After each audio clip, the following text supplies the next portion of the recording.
दोस्तों, आप सभी का लक्ष्य क्लासेज के YouTube चैनल पे स्वागत है। अपनी जो क्लास रहेगी दोस्तों, वो क्लास रहेगी इतिहास की। इतिहास में अपन जो इतिहास लेके चल रहे हैं दोस्तों, वो इतिहास लेके चल रहे हैं राजस्थान का इतिहास। कौन सा? राजस्थान का इतिहास।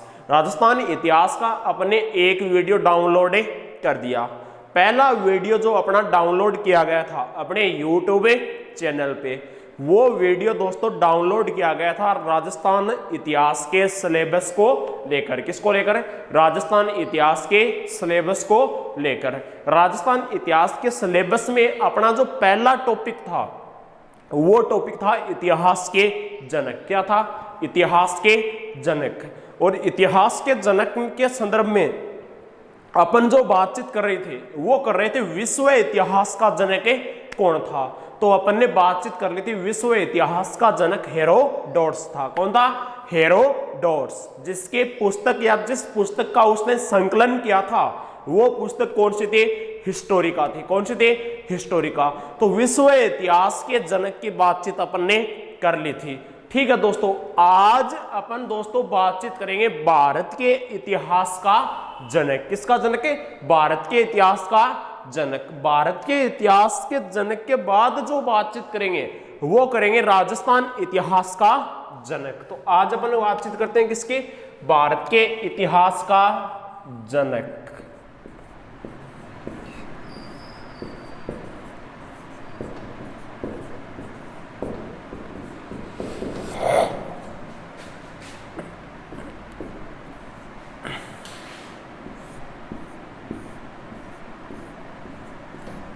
भारत के इतिहास का जनक दोस्तों, भारत के इतिहास का जनक जो माना जाता है, या भारत के इतिहास का जनक जिसे कहा जाता है, वो दोस्तों कौन है? वेद व्यास है। कौन है? भारत के इतिहास का जनक कौन है दोस्तों? वेद व्यास है। इस वेद व्यास का जन्म जो है दोस्तों, वो जन्म है नेपाल से। वेद व्यास का जन्म कहां से है दोस्तों? नेपाल से। ठीक है।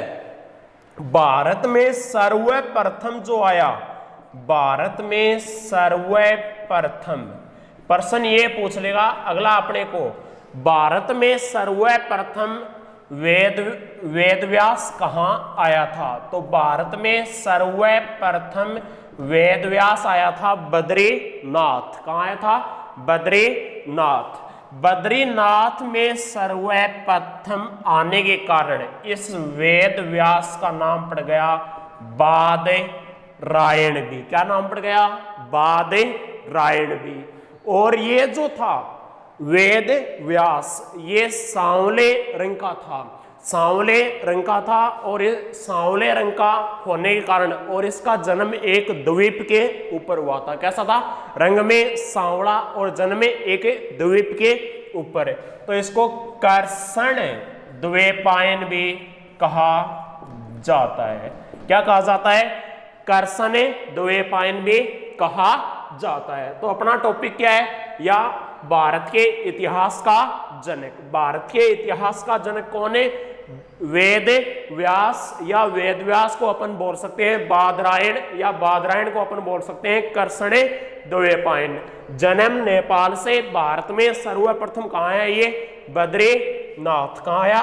बद्रीनाथ।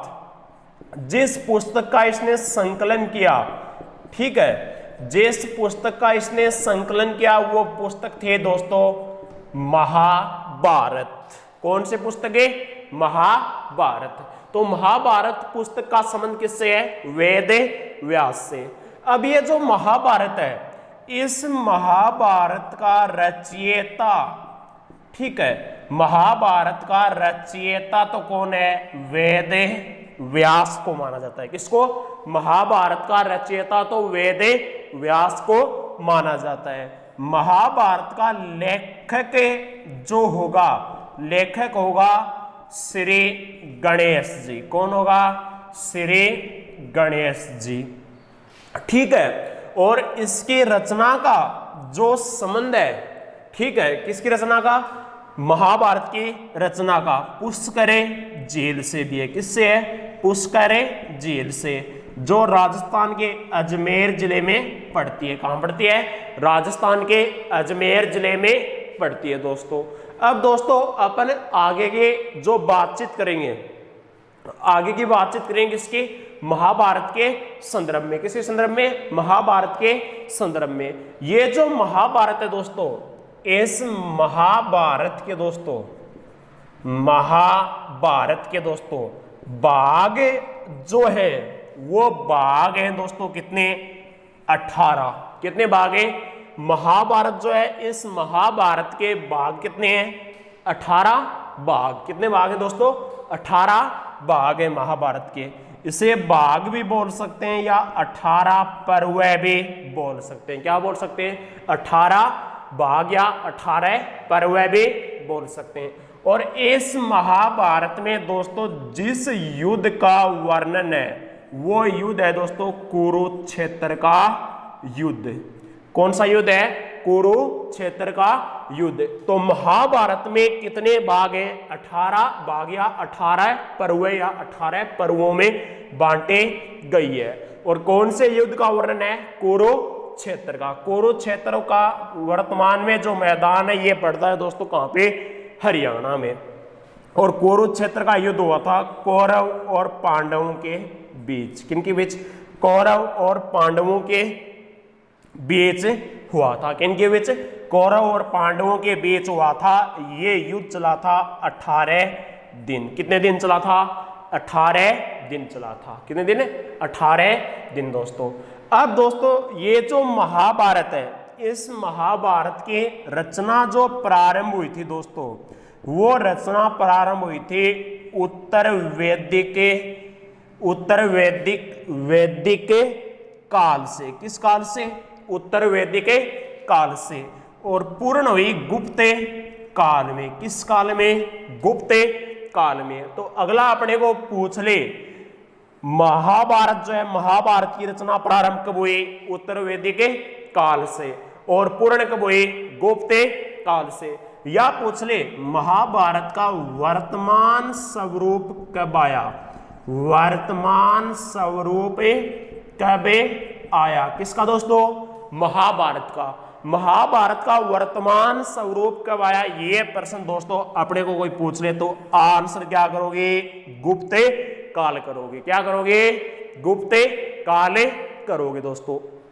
अब दोस्तों अपन महाभारत के संदर्भ में जो आगे की बातचीत करेंगे, अलग अलग समय अलग अलग नाम दिए गए। अपन बातचीत करेंगे इस महाभारत को जय संहिता कब कहा गया, भारत नाम से कब जाना गया और महाभारत नाम कब दिया गया, वो बातचीतें करेंगे। ठीक है दोस्तों, यहां तक देख लीजिए, स्क्रीनशॉट ले लीजिए, फिर अपन आगे के बातचीत करते हैं दोस्तों।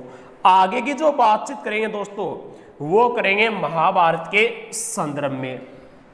ठीक है, महाभारत के संदर्भ में जो बातचीत होगी, महाभारत का जय संहिता नाम कब रखा गया, भारत नाम कब रखा गया और महाभारत नाम कब रखा गया। ठीक है, तो दोस्तों श्लोक, जब इस महाभारत में श्लोक 8800 थे, कितने? 8800। उस समय इसको नाम दिया गया जय संहिता। क्या नाम दिया गया? जय संहिता। महाभारत में श्लोकों की संख्या 8800 थी, उस समय नाम क्या दिया गया? जय संहिता। महाभारत में श्लोकों की संख्या 24,000 थी, उस समय नाम दिया गया इसको भारत। क्या नाम दिया गया? भारत। और महाभारत में जब श्लोक या श्लोकों की संख्या 1,00,000 थी, उस समय नाम दिया गया महाभारत। तो जय संहिता कब कहलाई? जब श्लोकों की संख्या 8800 थी। भारत कब कहलाई? जब श्लोकों की संख्या 24,000 थी। ठीक है, महाभारत कब कहलाई? जब श्लोकों की संख्या 1,00,000 थी। अब दोस्तों मैंने आपको बताया था इस महाभारत जो है, इस महाभारत के भाग जो बताए थे मैंने आपको, वो भाग कितने बताए थे? 18। कितने? 18। 18 में से पहला जो बाघ था वो था आधे बाघ। कौन सा? आधे बाघ। पहला बाघ किस नाम से? आधे बाघ से। और छठा जो बाघ था वो जाना जाता था विषमे बाघ नाम से। किस नाम से? विषमे बाघ नाम से। और छठा जो विषमे बाघ था, इस विषमे बाघ में जानकारी थी या वर्णन था भगवद गीता का। किसका? भगवद गीता का। ठीक है, ये जो भगवद गीता है, ये भगवत गीता, ठीक है, ये जो भगवद गीता है, ये भगवद गीता महात्मा गांधी की माँ कही जाती थी। क्या कही जाती थी? महात्मा गांधी की माँ कही जाती थी।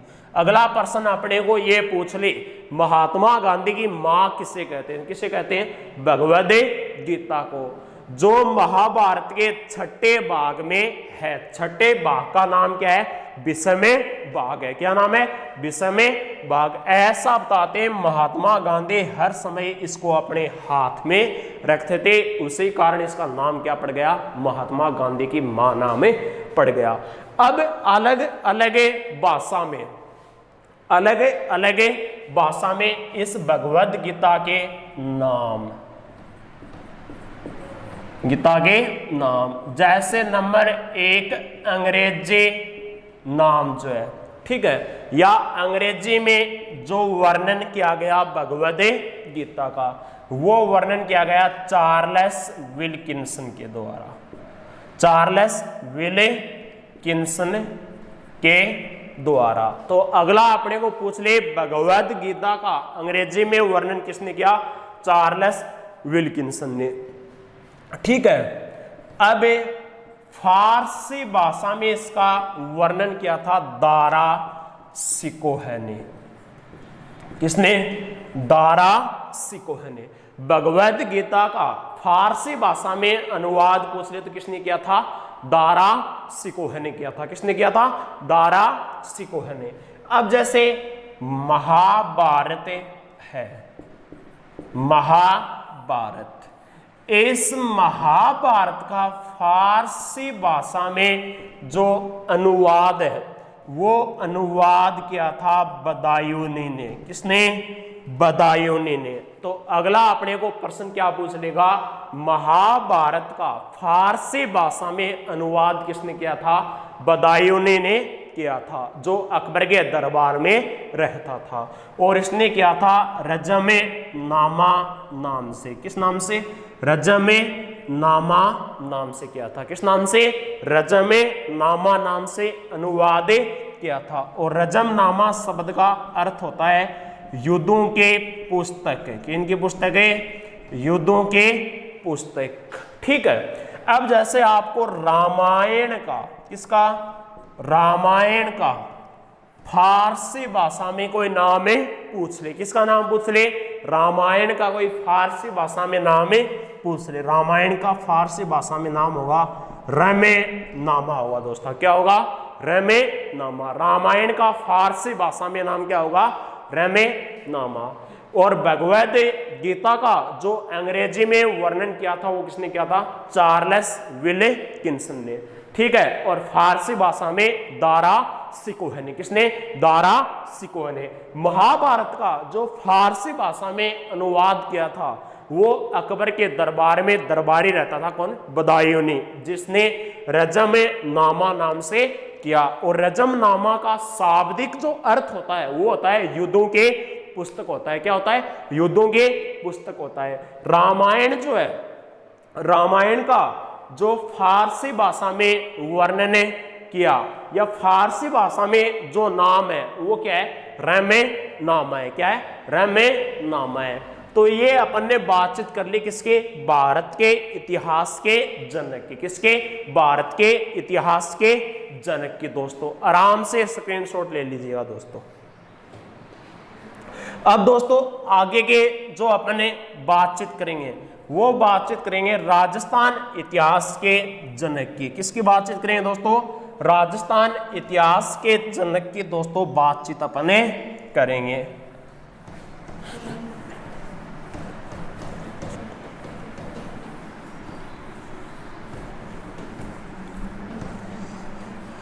आगे के जो बातचीत करें वो किससे करेंगे, राजस्थान इतिहास के जनक की, राजस्थान इतिहास का जनक। ठीक है, कौन आएगा, राजस्थान इतिहास का जनक। ठीक है, राजस्थान इतिहास का जनक जो है दोस्तों, वो जनक कौन है, कर्नल जेम्स टोड है। कौन है, राजस्थान इतिहास का जनक पूछ ले तो कौन होगा, कर्नल जेम्स टोड। और वास्तविक राजस्थान इतिहास का वास्तविक जनक पूछ ले तो कौन होगा, डॉक्टर गौरीशंकर हीराचंद ओझा होगा। ठीक है, अब कर्नल जेम्स टोड है, इस कर्नल जेम्स टोड का जन्म जो है 1782 में, कब, 1782 में इंग्लैंड के इंग्लिशटन में हुआ। कहाँ हुआ, इंग्लैंड के इंग्लिशटन में। किसका जन्म है, किसका जन्म है, कर्नल जेम्स टोड का। कर्नल जेम्स टोड का जन्म कब हुआ, 1782 में इंग्लैंड के इंग्लिशटन में जन्म हुआ। कहाँ हुआ, इंग्लिशटन में। ठीक है, अब दोस्तों आगे की जो बातचीत करेंगे, ये जो कर्नल जेम्स टोड था, ये कर्नल जेम्स टोड भारत आया था 1798 में, और 1798 में सर्वप्रथम भारत में आया था ये कहाँ पे, बंगाल में। कहाँ पर, बंगाल में। ठीक है, फिर आगे की अपन बातचीत करें, ये राजस्थान की धरती के ऊपर पहुंचता है 1806 में। कौन है, कर्नल जेम्स टोड। और कर्नल जेम्स टोड राजस्थान के भूधरा के ऊपर 1806 में पहुंचता है मांडलगढ़ भीलवाड़ा में। कहां पहुंचता है, मांडलगढ़ भीलवाड़ा में। ठीक है, और इस मांडलगढ़ भीलवाड़ा में कर्नल जेम्स टोड की मुलाकात हुई थी यति ज्ञानचंद्र से। किससे, यति ज्ञानचंद्र से। तो कर्नल जेम्स टोड ने अपना गुरु किसे मान लिया था, यति ज्ञानचंद्र को मान लिया था। अब आगे की जो बातचीत है दोस्तों, 1813 ईस्वी में, कब, 1813 ईस्वी में इस कर्नल जेम्स टोड को उपाधि मिली थी किसके, कर्नल की। किसके, कर्नल की। किसके, कर्नल के उपाधि मिली थी कब, 1813 ईस्वी में। और दोस्तों 1822 ईस्वी में ये कर्नल जेम्स टोड चला जाता है। कब चला जाता है, 1822 ईस्वी में कर्नल जेम्स टोड चला जाता है दोस्तों। और ये कर्नल जेम्स टोड जो दोस्तों था, इस कर्नल जेम्स टोड की मृत्यु हो जाती है 1835 ईस्वी में। कब, 1835 ईस्वी में। तो कर्नल जेम्स टोड जो है राजस्थान इतिहास का जनक कहलाता है। इसका जन्म 1782 में इंग्लैंड के इंग्लिशटन में। कहाँ पे, इंग्लैंड के इंग्लिशटन में। और 1798 में भारत में सर्वप्रथम कहाँ पर आया, बंगाल में। और 1806 में राजस्थान की भूधरा के ऊपर कहाँ पहुंचा, मांडलगढ़ भीलवाड़ा में। और यहाँ पे इसकी एक जैन गुरु से मुलाकात हुई। वो कौन था, यति ज्ञानचंद्र। उस यति ज्ञानचंद्र को इसने क्या मान लिया, अपना गुरु मान लिया। और 1813 में इसने उपाधि धारण की, किसके, कर्नल की। 1822 में ये भूधरा को छोड़ देता है या वापस से चला जाता है। और इसकी मृत्यु कब हो जाती है, 1835 ईस्वी में। कब, 1835 ईस्वी में। ये जो कर्नल जेम्स टोड था, इस कर्नल जेम्स टोड को घोड़े वाला बाबा भी कहा जाता था। घोड़े वाला बाबा भी कहा जाता था। किसको, कर्नल जेम्स टोड को। और कर्नल जेम्स टोड ने राजस्थान इतिहास को लिखने का काम किया था। इतिहासकारों के द्वारा यहां तक कहा जाता है कि कर्नल जेम्स टोड या अंग्रेज नहीं होते तो राजस्थान का इतिहास क्या रहता, अधूरा रहता। क्या रहता, अधूरा रहता। ठीक है दोस्तों। और कर्नल जेम्स टोड जो था दोस्तों, ये जब इंग्लैंड लौट रहा था उसमें मानमोरी मौर्य शिलालेख साथ ले गया था। कौन सा, मानमोरी मौर्य शिलालेख। लेकिन इस मानमोरी मौर्य शिलालेख को इसने फेंक दिया था कहाँ पे, समुद्र में फेंक दिया था। कहाँ फेंक दिया था, समुद्र में। तो ये था राजस्थान इतिहास का जनक कौन है, कर्नल जेम्स टोड। कौन है? Colonel James Tod. इसने पुस्तक भी लिखी थी the annals antiquities of a Rajasthan. किसके ये पुस्तक है? कर्नल जेम्स टोड की। कौन से? The annals antiquities of a Rajasthan. ये पुस्तक किसके है? कर्नल जेम्स टोड की दोस्तों। ठीक है दोस्तों, तो अपन ने दोस्तों बातचीत कर ली। अपना जो पहला टॉपिक था कौन सा? इतिहास के जनक। तो विश्व इतिहास का जनक भी हो गया, भारत के इतिहास का जनक भी हो गया और राजस्थान इतिहास का जनक भी हो गया दोस्तों। अगला वीडियो आएगा, अगले वीडियो में और टॉपिक लेके आएंगे दोस्तों। सभी को धन्यवाद। ज़्यादा से ज़्यादा लाइक करें, शेयर करें, सब्सक्राइब करें।